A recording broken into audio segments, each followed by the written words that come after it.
নমস্কাৰ, এই মুহূৰ্তত আহি পৰিছে এটা বিগ ব্ৰেকিং নিউজ। এনে ধৰণৰ খবৰসমূহৰ ভিডিঅ' চাবৰ বাবে চেনেলটো এটা ছাবস্ক্ৰাইব কৰি ভিডিঅ'টোত এটা লাইক কৰি দিয়ক।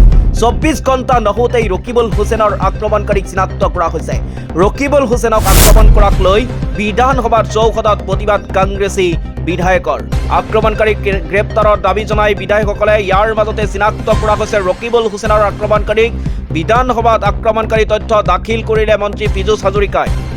ৰকিবুল হুছেইনক আক্ৰমণৰ ঘটনাক লৈ উত্তাল বিধানসভা। ঘটনা সন্দৰ্ভত কংগ্ৰেছৰ বিধায়িনী দলে সাব্যস্ত কৰে প্ৰতিবাদ। হাতত প্লেকাৰ্ড লৈ প্ৰতিবাদ কৰে কংগ্ৰেছে। অসম বিধানসভাৰ চৌহদত প্ৰতিবাদ কংগ্ৰেছী বিধায়কৰ। আক্ৰমণকাৰীক গ্ৰেপ্তাৰৰ দাবী জনাই বিধায়কসকলে ইয়াৰ মাজতে চিনাক্ত কৰা হৈছে ৰকিবুল হুছেইনৰ আক্ৰমণকাৰীক। আৰু বিধানসভাত আক্ৰমণকাৰী তথ্য দাখিল কৰিলে মন্ত্ৰী পীযুষ হাজৰিকাই।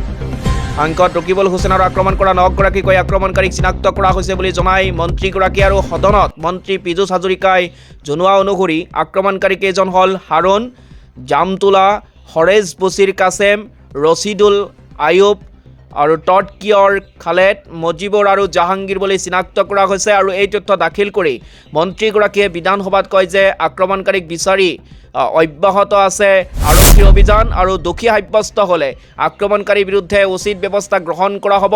উল্লেখ্য যে বৃহস্পতিবাৰে গোদাবাৰীৰ এখন সভালৈ আহি থকা অৱস্থাতে এই ভয়ংকৰ আক্ৰমণৰ ঘটনাটো সংঘটিত হয়।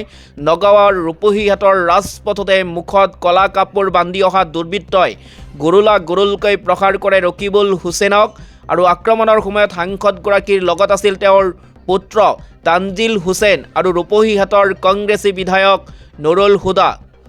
কেৱল ইমানেই নহয়, সাংসদগৰাকীৰ দেহৰক্ষীকো প্ৰহাৰ কৰে দুৰ্বৃত্তৰ দলে। আক্ৰমণকাৰীৰ হাতৰ পৰা পলাবলৈ লওঁতে স্কুটিৰ পৰা ৰাজপথত বাগৰি পৰে ৰকিবুল হুছেইন। ধুবুৰীৰ সাংসদ তথা চামগুৰিৰ প্ৰাক্তন বিধায়কগৰাকীক ক্ৰিকেট বেটেৰে আক্ৰমণ কৰাৰ অভিযোগ একাংশ লোকৰ। আৰু এই সময়তে পৰিস্থিতি নিয়ন্ত্ৰণৰ বাবে শূন্যলৈ গুলীচালনা কৰে নিৰাপত্তাৰক্ষীয়ে। ইফালে ৰকিবুল হুছেইনৰ ওপৰত হোৱা ভয়ংকৰ আক্ৰমণৰ পিছতে উত্তপ্ত হৈ পৰিছে ৰাজ্যৰ ৰাজনৈতিক পৰিৱেশ।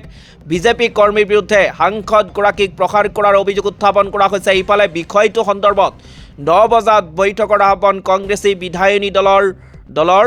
আৰু ঘটনা সন্দৰ্ভত ৰূপহীহাট আৰক্ষীয়ে নিজাববীয়াকৈ ৰুজু কৰিছে গোচৰ। আনহাতে সাংসদগৰাকীৰ ওপৰত হোৱা আক্ৰমণক লৈ মুখ্যমন্ত্ৰী হিমন্ত বিশ্ব শৰ্মাই কয় যে নগাঁৱৰ ৰূপহীহাট চামগুৰিলৈ গ'লে সাংসদ ৰকিবুল হুছেইন অতিৰিক্ত নিৰাপত্তাৰক্ষী দিয়া হ'ব। আৰু তেওঁ কয় যে ৰূপহীহাট চামগুৰি আমাৰ জেগা নহয়, তাত আক্ৰমণ হ'লে কলা কাপোৰ পিন্ধিয়েই আক্ৰমণ চলায়।